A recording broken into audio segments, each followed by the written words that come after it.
AP సచివాలయంలో జరిగిన collector సమావేశంలో సీఎం చంద్రబాబు కీలక కామెంట్స్ చేశారు. 5 ఏళ్లలో ఏపీ పూర్తిగా విధ్వంసం అయిందన్న సీఎం వికసిత్ ఏపీనే టార్గెట్ అని గుర్తు చేశారు. తరాలు వస్తున్న రైతు భూములపై జగన్ ఫోటో ఉండటాన్ని బాబు తప్పుపట్టారు.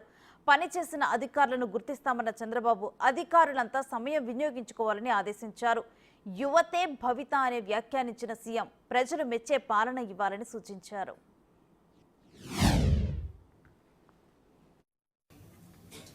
ప్రజావేదికలో కలెక్టర్స్ కాన్ఫరెన్స్ పెట్టి ఆనాటి ముఖ్యమంత్రి ఈ కాన్ఫరెన్స్ అవుతానే ఈ బిల్డింగ్ను కూలగొడతామని అనౌన్స్ చేసి విధ్వంసానికి శ్రీకారం చుట్టాడు.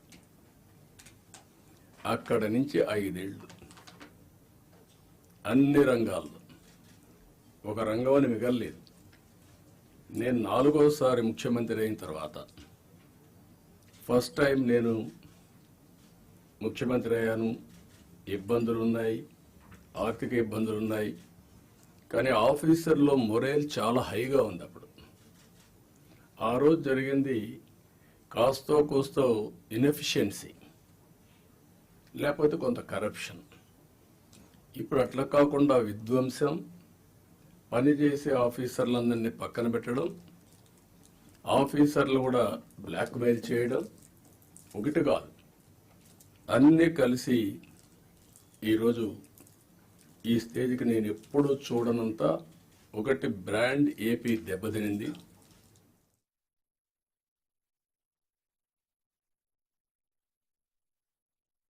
రాష్ట్ర భవిష్యత్తుని, భావితరాల భవిష్యత్తుని మార్చే శక్తి పబ్లిక్ పాలసీస్కి ఉంటుంది.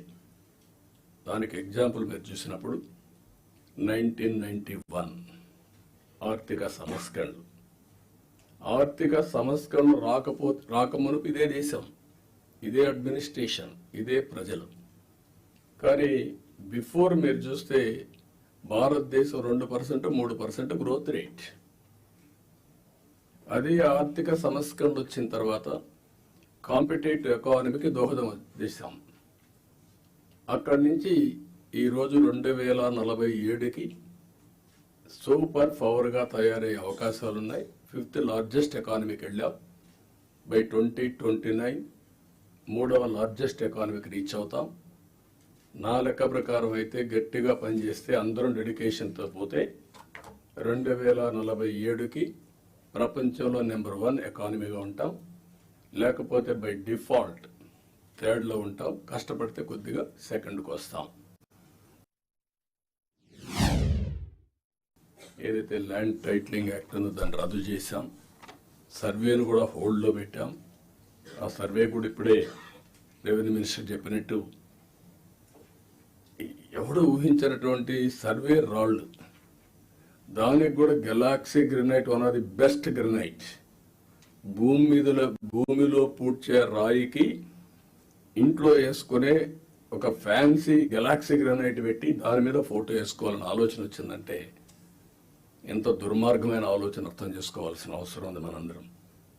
ఇది సివిలైజ్డ్ వరల్డ్ ఎవరు క్షమించనివన్నీ అలాంటివి చేశారు. ఇంకొక పక్కన పట్టాదారు పాస్ పుస్తకాల్లో ఫోటోలు వేసుకోవడం. ఇట్ ఈజ్ ఏ గవర్నమెంట్, ఇది అథారిటీ. పట్టా ఇచ్చేది నేను ఇవ్వలా, ముఖ్యమంత్రిగా ఈరోజు ఉంటాను. కానీ తరతరాలుగా తల్లి వాళ్ళ యొక్క పేరెంట్స్ కానీ పూర్వీకులు కానీ సంపాదించిన కష్టార్జితం, అలాంటి దాని మీద ఫోటోలు వేసుకోవడం ఇవన్నీ జరిగాయి. ఇవన్నీ కూడా మిమ్మల్ని కోరేది ఒకటే కోరుతున్నాం, అవన్నిటికీ ఫుల్ స్టాప్ పెట్టాల్సిన అవసరం ఉంది. ఒక న్యూ ఓరియంటేషన్తో మీరు అందరూ ముందుకు పోవాల్సిన అవసరం ఉంది.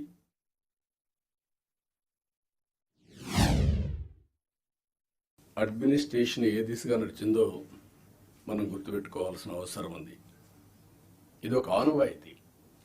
ఒక బెస్ట్ ప్రాక్టీస్ ఉన్నప్పుడు ఎవరు అధికారంలో ఉన్నా ప్రజలకు మంచి జరగాలంటే అలాంటి బెస్ట్ ప్రాక్టీసెస్ను కూడా కాపాడుకుంటూ ముందుకు పోవాల్సిన అవసరం ఉంది. రాబోయే 3 నెలలకు ఒక్కసారి మనం కలెక్టర్స్ కాన్ఫరెన్స్ పెట్టుకుందాం. అయితే ఈ కలెక్టర్స్ కాన్ఫరెన్స్ కూడా గంటల తరబడి ఉండదు, రోజుల తరబడి ఉండదు, క్విక్గా ఉంటుంది. నేను కూడా టైం చూసుకుంటున్నా. నాకు ఇచ్చిన 30 నిమిషాలు నేను కూడా పూర్తి చేయాల్సిన అవసరం ఉంది. ఈ మధ్య మీరందరూ చూస్తూ ఉంటారు, నేను మీటింగ్కి వచ్చినప్పుడు అర్ధ గంట 45 నిమిషాలు 1 అవర్, మ్యాక్సిమం పెద్ద మీటింగ్ ఉంటే 1.5 అవర్. ఒక్క నిమిషం లేట్ అయినా నేను లేచి వెళ్ళిపోతున్నా. ప్రిపేర్ అయ్యి రాకపోతే వాళ్ళకే చెప్పేసి you are not up to the mark, మళ్ళీ రమ్మంటున్నా. ఒక జవాబుదారీతనంతో పనిచేయాల్సిన అవసరం ఉంది. ఇక్కడ జిఎస్టిపి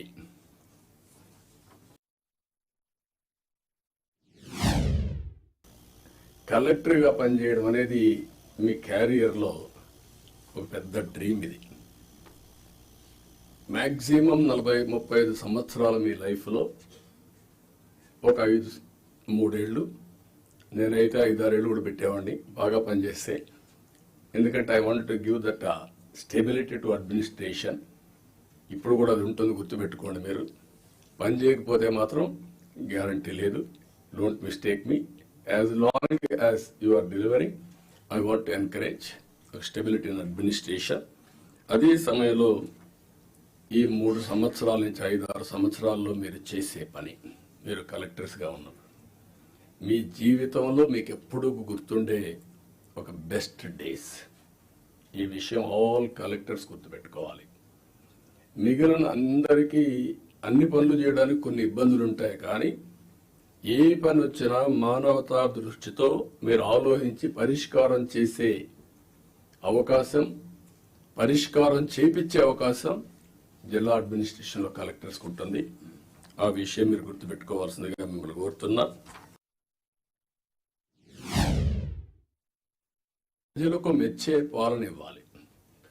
అది ఒక ముఖ్యమంత్రి, ఒక డిప్యూటీ సీఎంఓ, ఒక మంత్రో కాదు. ఇక్కడి నుంచి లాస్ట్ మైల్లో ఉండే లాస్ట్ ఫంక్షనరీ కూడా, ఆర్ లాస్ట్ మైల్లో ఉండే పొలిటికల్ ఫంక్షనరీ కూడా ఈ ప్రభుత్వ ఇమేజ్ని నిర్దేశిస్తారు. ఈ విషయం మీరు గుర్తుపెట్టుకోవాలి. అలాంటి అందరినీ కూడా ఒక ప్రాపర్ డైరెక్షన్ కానీ, ఒకవేళ అవసరమైతే దారి తప్పినప్పుడు కంట్రోల్ చేయడం కానీ చాలా అవసరం. అందుకని మీ అందరినీ, అది కూడా నేను రాబోయే రోజుల్లో మనందరి బాధ్యత యాజ్ ఎ లీడర్, నా రెస్పాన్సిబిలిటీ అందరి పర్ఫార్మెన్స్ అనలైజ్ చేసుకొని రైట్ మ్యాన్ రైట్ పొజిషన్లో పెట్టి తద్వారా మెరుగైన పాలన ప్రజలకు అందించడం ఒక చీఫ్ మినిస్టర్గా, ఒక డిప్యూటీ చీఫ్ మినిస్టర్గా మా బాధ్యత.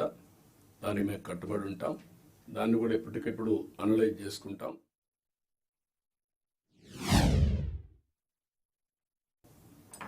ప్రపంచంలో ఉండే అన్ని దేశాల్లో డెమోగ్రఫిక్ డిసడ్వాంటేజ్, ఏజింగ్ ప్రాబ్లం వచ్చింది.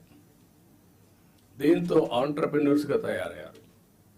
ఈరోజు ప్రౌడ్గా నేను చెప్పగలుగుతున్నాను, ప్రపంచం మొత్తం హైయెస్ట్ పర్ క్యాపిటా ఇన్కమ్ సంపాదించే వాళ్ళు ఇండియన్స్, అందులో 33% తెలుగు వాళ్ళు.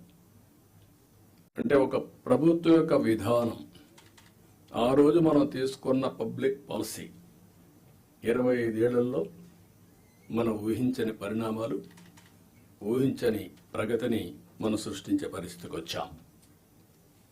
ఇవన్నీ గతంలో చేసిన పనులు ఎందుకు గుర్తు చేస్తున్నానంటే, ఈరోజు మీరు చేయబోయే పని భవిష్యత్తులో ఒక చరిత్ర సృష్టించే పరిస్థితి వస్తుంది.